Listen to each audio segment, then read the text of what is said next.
Hello everyone, I'm back with yet another video, and this video will detail one, some of the great things that I got from a girlfriend of mine who had gotten a bunch of books and resources from her mom. Her mom is a teacher who just retired, and so she helped her clean out her classroom, and she gave her like boxes and boxes of books, resources, papers, worksheets, all different types of things. So I was over to her house yesterday, and I was helping her to organize her homeschool closet and so forth. So we just had a great time, and she gave me a box of goodies. So I'm going to share that with you, and also I'm just going to show you I was in the process of disassembling my classroom just to redecorate and replenish some things, add some things, take some things away, do some things different. And so I just kind of wanted to give a before. And so this is sort of the before. And I have already taken down most of the posters from both of the doors over there and that wall by the flag. I've already taken those things down. And this wall over here by the window, I've already taken those things down. So sorry you didn't have an opportunity to see that. But last year's classroom, the way that I decorated last year, I do have a video up of that. So if you'd like to see what the actual before is, or was, you can check out one of my earlier videos. But this is what the classroom looks like now, as I'm in the process of disassembling it. This is a lot of trash and things that I'm getting rid of. And my son loves to camp out in the library, so we blew up the airbed last night, and so he kind of camped out in here. So I'm kind of working in this room in the library. I usually work at this table here with my laptop there and some other things. So this room is very cluttered right now. This is my teacher's resource shelf or shelving unit, and it is very, very cluttered with lots of things. So I am going to attempt to reorganize all of this. Everything that's in here, things that are up there. This doesn't look too bad up here on top of the mantle. This is actually a fireplace because this room that I've turned into a library is actually my den. And this mantle is like packed with all of our games and puzzles, different things like that. Some science materials are over here, and there is a bookshelf that's right in front of the fireplace, kind of hiding it. So I'm going to attempt to do that. I did purchase 2 new carpets that I'm going to put down. So we'll see how it looks, how the finished product looks once I'm done. So let me go ahead and share with you some of the things that I got from my friend Jaleesa. So I'm going to try to remove some of this stuff here. These are some of the posters that I've taken down from the wall.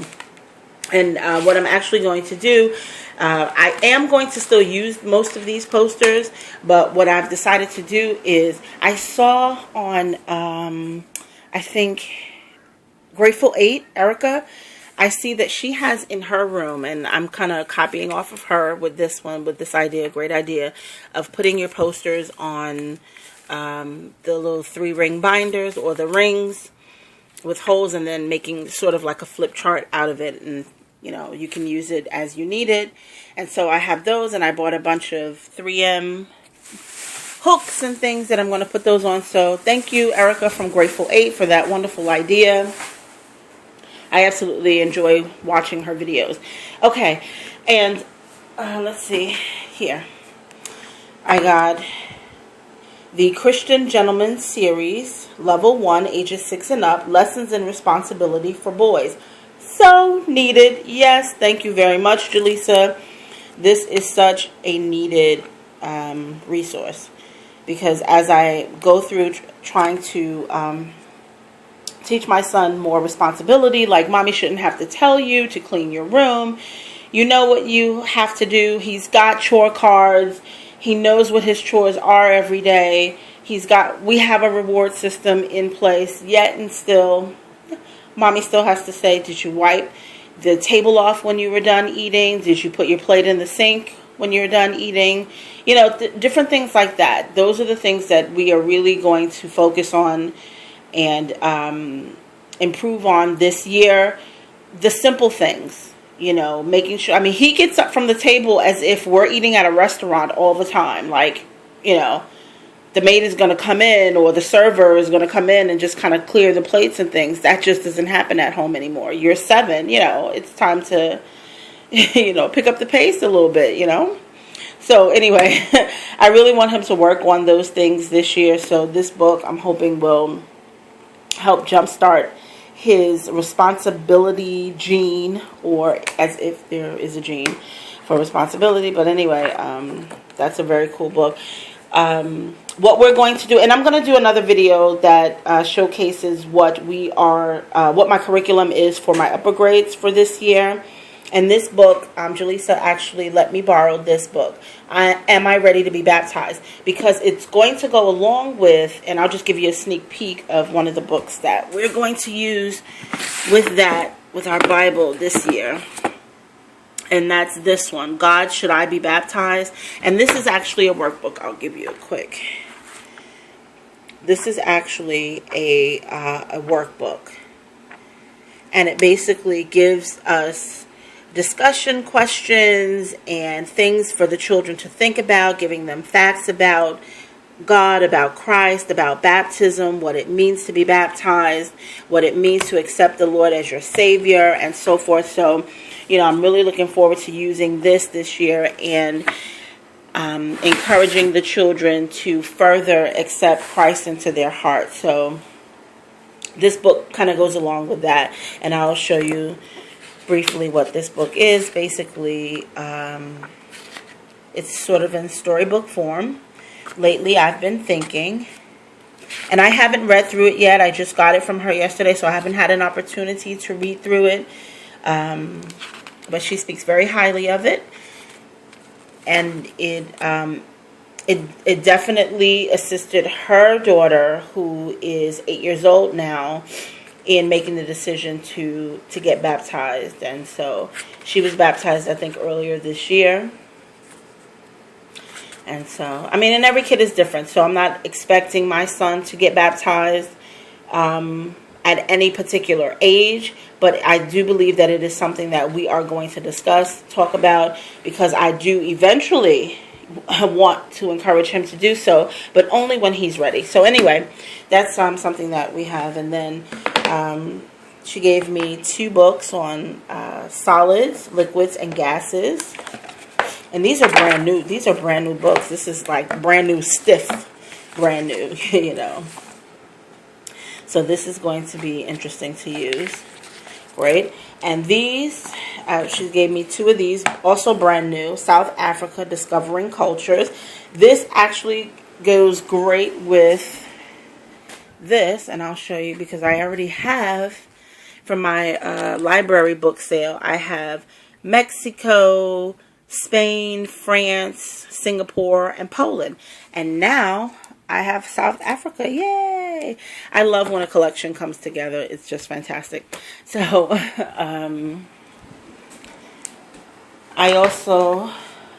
she also gave me Letters from the Battlefront, World War I.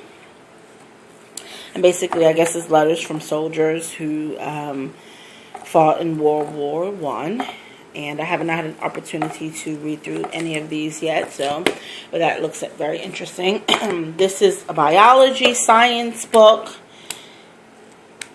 Very useful. We may be able to use quite a few chapters in this book as we go through our science study of biology. Everyday life skills. Very, very interesting as well. I may have to modify some of the activities and topics in this book, but that's fine.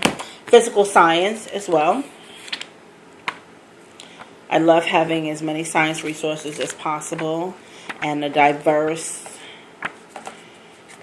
collection of science materials is always, very useful. Capitalization and punctuation. I think this is a workbook, language arts workbook. And I think on the inside here, this is the mini teacher's manual that kind of goes along with that book. So you can use that. Reading drills. These are different, sort of like reading comprehension from what I understand. Battle of the Ballad. Sorry, can't read right now. So basically, I think it's just stories with multiple choice questions that kind of go along with the story, and then there's some critical thinking, then vocabulary questions. So I'm going to love using that with my upper grades. What are you figuring now? A story about Benjamin Banneker. Definitely going to add this to our African American history, Black history study. The Abacus Contest, stories from Taiwan and China. This is going to be interesting as well. Let's see. Tunnels, tracks, and trains. I'm sorry. Yeah, tracks. I thought it said trucks. What is wrong with me today? Today is one of those days. Can't seem to read. There are doubles of a lot of these because her mom had, 20 some odd students, and she had, like triple and quadruple, if not a whole classroom set of different resources. So a lot of books, I ended up with 2 of each, and some of them even more. The Babe and I, The Lost Expedition, Jesse Jackson, I Am Somebody. Remember that? Journey Home, A Beauty of a Plan. I actually have 2 of these. This one is one of my favorites too. Toni Morrison with Slade Morrison. The Big Box. Love this story. Love this book. Yeah. Beautiful illustrations. Okay. And then I have 6 books on lightning. So this is good. Each one of my kids will actually have a book on lightning. Owl. I love owls. Just something about them that I just absolutely love. Lakota Hoop Dancer. And then 4 books on mountains.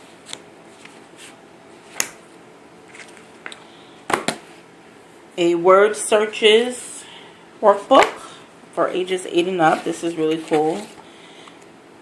Usually in the mornings, there is a specific downtime that the kids have that's right between breakfast and our praise and worship and devotion time that we usually have in the morning, while they've done, my son is done with his chores and that sort of thing. And so I usually have what I call a think and do that's ready for each child. I put it on their desk. It's usually something quick, something fun, just to kind of get their juices going, and their brain flowing, waking up the brain in the morning time. So they get to do that. That's right before breakfast. Like I said, it's called think and do. And usually it'll be something fun like this. So this is going to be great for them to just kind of have something fun like this to do. They can even read a book or do something, but that time has to be productive. I want them doing things productive, not playing games, not because I don't want them to get to get off track or off task. So, and also a class record book. Not sure how I can use this. This has already been used, but grateful for it anyhow. Thank you very much, Lisa, for all of these wonderful resources. Glad you were thinking of me and shared these with me. I hope you enjoyed this video. I'll be back with another video that will showcase my finished room, my finished classroom. So here's one last overview. I've got some things underneath the table there that I've got to do something with. Things on the shelf here.